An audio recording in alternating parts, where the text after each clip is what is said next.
Introduction. Adam was the kind of man who would never settle for less. Every setback for him became a personal challenge that could not be left unanswered.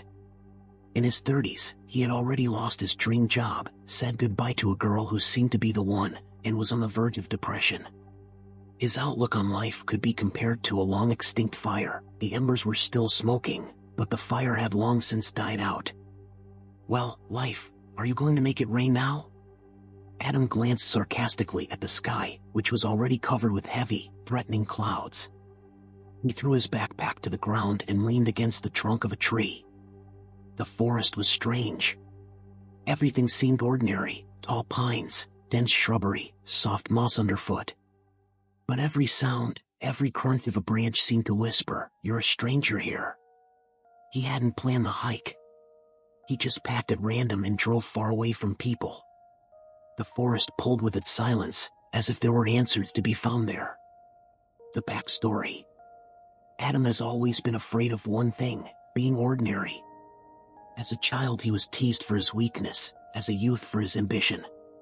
He hated the silence. It reminded him of the fears that whispered in the back of his mind: "You're a failure, you're a nobody."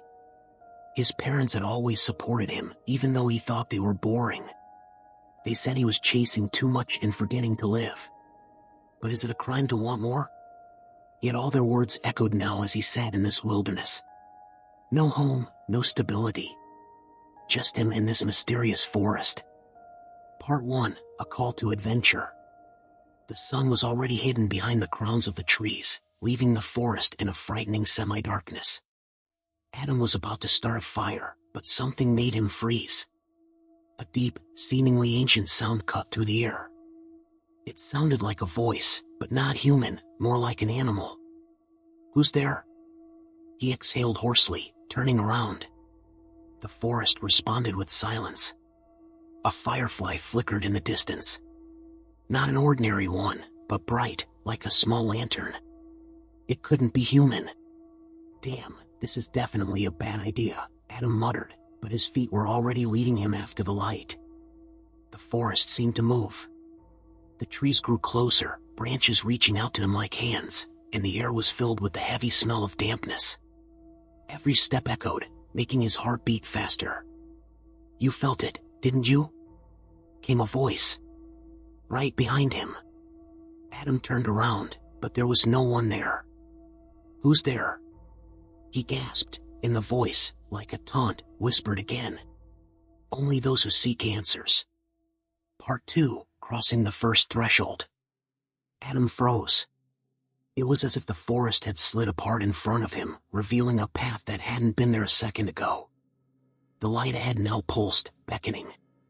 "Okay, all right. You want me to go? Let's go." His voice shook, but there was stubbornness in it. Step by step, he moved down the narrow path. The ground beneath his feet became softer, almost viscous. The branches of the trees whispered something, but he couldn't make out the words. The light disappeared. In front of him was an archway of stones wrapped in moss and roots. Inside it, the darkness was thick, almost palpable. "This is strange, even for a forest," he squeezed out, taking a step forward. As soon as his foot crossed the boundary, everything changed. The air became dense, still. The sounds disappeared. The forest was left behind. There was emptiness all around, except for distant, barely visible silhouettes like the ruins of some buildings awash in shadows. "Where am I? Is this a dream?" The voice sounded muffled, as if drowning in this strange place. But instead of an answer, there was a footstep. Someone else's, not his. Adam tensed, clutching the air with his hands as if that could protect him. "I know you're here. Show yourself." A figure emerged from the shadows, tall, elongated, like a man, but too thin. It didn't speak. Just stood staring at him, faceless. "Who are you? What do you want?" Adam's voice trailed off, but he didn't move from his seat. The figure raised a hand and pointed forward. There, far away on the horizon, the same light flickered, but now it seemed like the glow of a distant star. "You want me to go in there? Why?" What's this all about? Adam didn't wait for an answer, but stepped toward the light. With each step, the space around him seemed to shrink. A sense of unease grew, turning to despair. The shadows seemed to reach out to him, whispering, "You won't make it. You're weak. Come back. Shut up," he shouted, trying to drown out the voices. "I'll find a way out, even if I have to go through." He froze. Up ahead, right in the middle of the road, lay something huge. Black as the night itself. Part 3, Trials, Allies, Enemies. As Adam stepped closer, he realized it wasn't a shadow. It was a creature, huge, beast-like, with eyes burning like coals. Of course it was. "You're guarding the passage, aren't you?" he threw sarcastically, feeling cold sweat trickle down his back. The creature slowly rose to its feet, its breathing resembling the sound of a distant volcanic explosion. "Great, just great. Now what? Do I have to fight you?" The beast let out a low growl, and its eyes stared straight into Adam's soul. He felt fear surging inside him. "That's your weakness, isn't it?" whispered a voice from deep inside his mind. "No. It's not me." He clutched his head, trying to calm his panic. But the beast didn't attack. It just stood there, as if waiting for something. "What do you want from me?" Adam shouted. The answer was something unexpected. A voice, deep and inhuman, echoed in his head. "You're looking for a way out, but first find yourself." What does that even mean? Adam was on the verge of hysteria. The creature came closer. It didn't attack, but as if offering something. Its eyes flashed a reflection Adam himself, but broken, frightened, like a worse version of him. "No. It's not me. I'm stronger. I will find my way. Do you hear me?" The beast stopped, and then slowly backed away, dissolving into the darkness. The light ahead grew brighter. "Good. I'm coming." Adam exhaled heavily and moved on, knowing that the next step would be even harder. Part 4, Approaching the Cave. Adam walked forward, but the light was growing dimmer and the shadows around him denser and denser. There was no sense of time in this strange world. There was no day, no night, only endless twilight. Every step echoed with a deafening thud. Suddenly, the air changed. The warmth disappeared and was replaced by a scalding cold that made my breath turn to white vapor. "Damn, it's like this place has a life of its own," he muttered, pulling his hood up and wrapping his arms around himself. A huge chasm appeared ahead.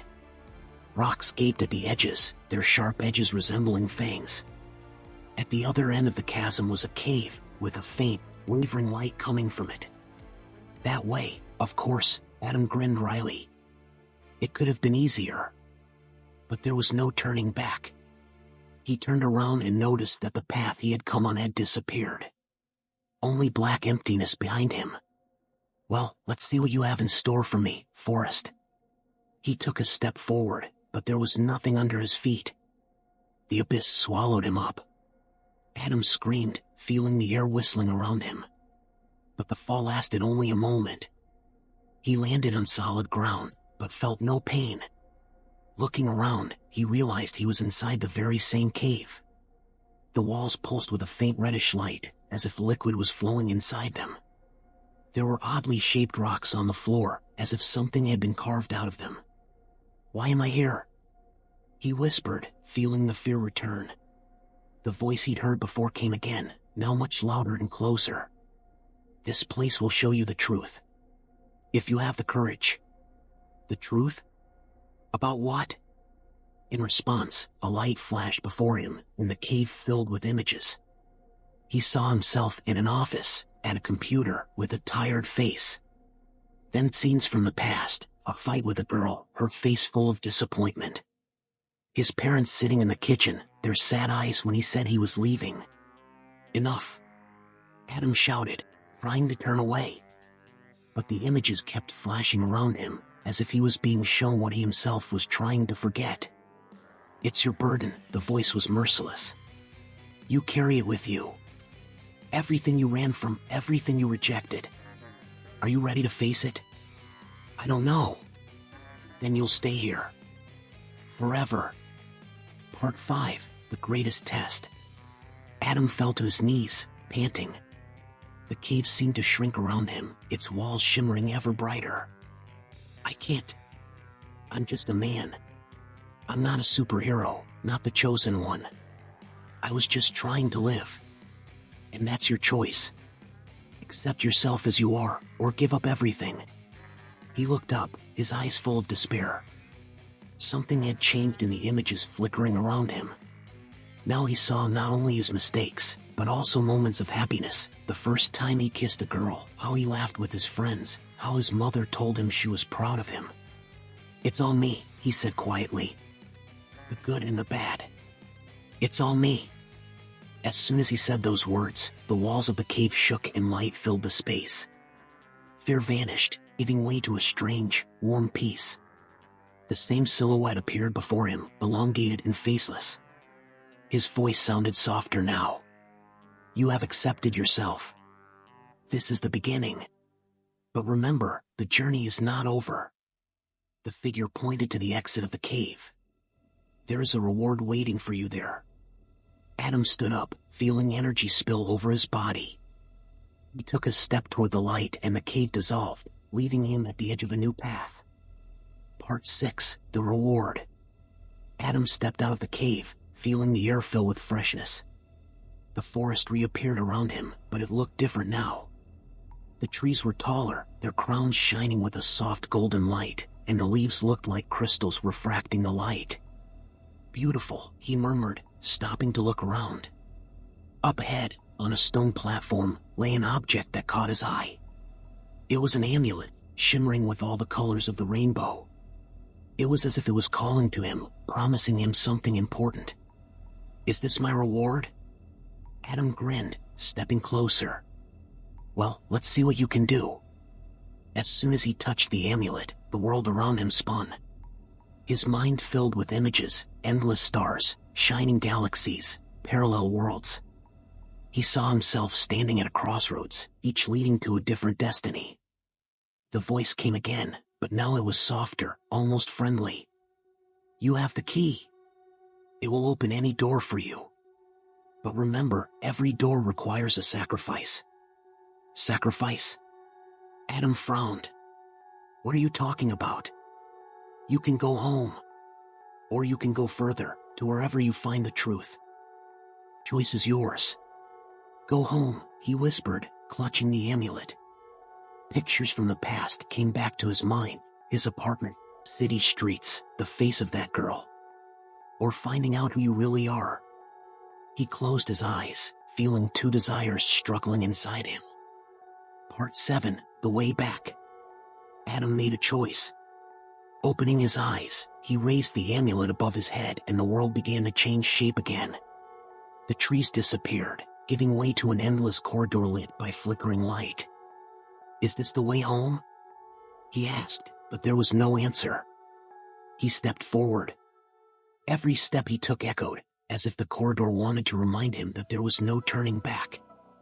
Suddenly he heard a familiar voice. Are you sure this is your way? It was her. The girl he had left years ago. She stood at the end of the hallway, looking at him with that very same expression, a mixture of love and disappointment. Are you going to leave again, Adam? It's impossible, he muttered, looking at her. You can't be here. I am your memory. Something you're afraid of losing. He took a step toward her, but she backed away, vanishing into thin air. In the same instant, the corridor began to narrow, the walls moving towards him, forcing him to quicken his step. I can't go back, he shouted, feeling the panic rising again. A voice from the void answered. Then find a new road. Part 8, Resurrection. The corridor disappeared, and he found himself in front of a huge gate. They were made of dark metal, covered in strange writing that glowed with a blue light.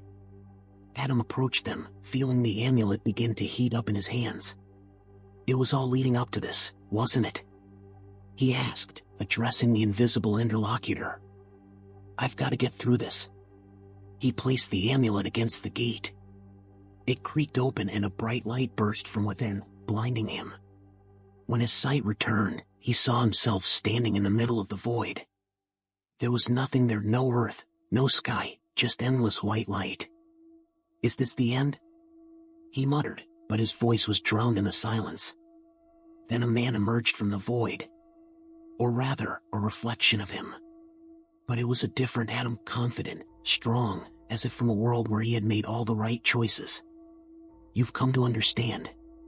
"Understand what?" "That the truth is always within you. All doors, all paths are an illusion. You have always been your own mentor." Adam was silent, feeling his every cell vibrate with the energy permeating the space. "Your choice now is to stay here, to accept this emptiness. Or go back. Back to where? Home. Or somewhere you haven't been yet." Part 9. Returning with the elixir.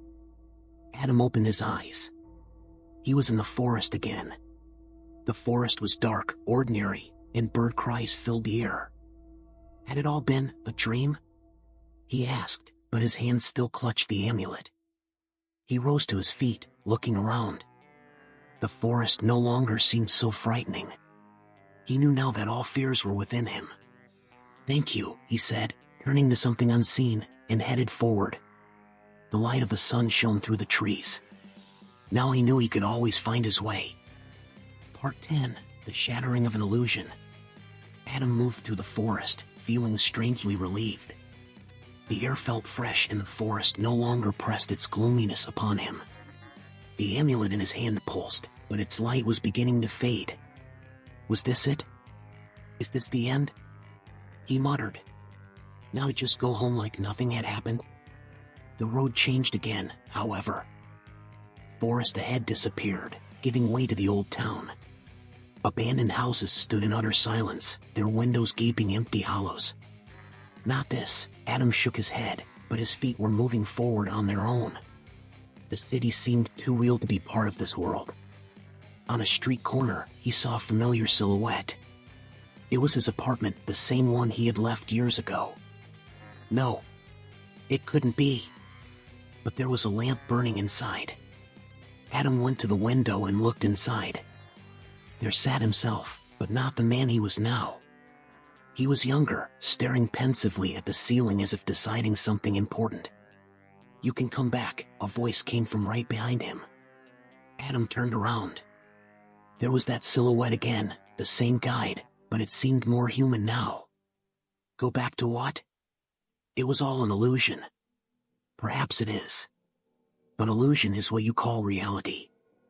Everything you've experienced, everything you've seen, has been your choice.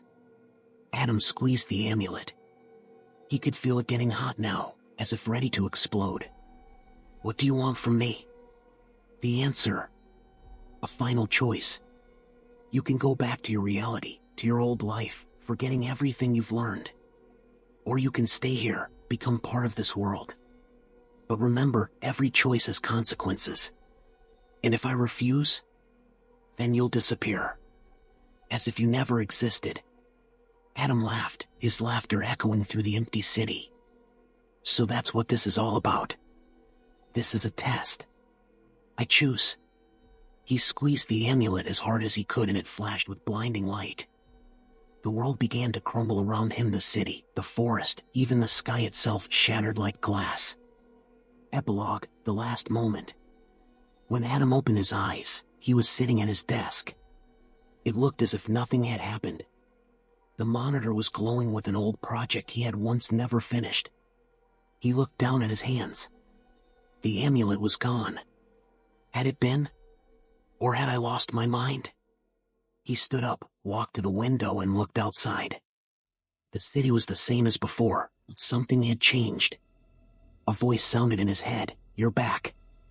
But this world is no longer the same as it was for you." Adam smiled, feeling a strange calmness. He knew now that there was something more inside him. And even if it had all been a dream, it had changed him forever. He turned, grabbed his old jacket, and walked out of the apartment. This time, without looking back. The end.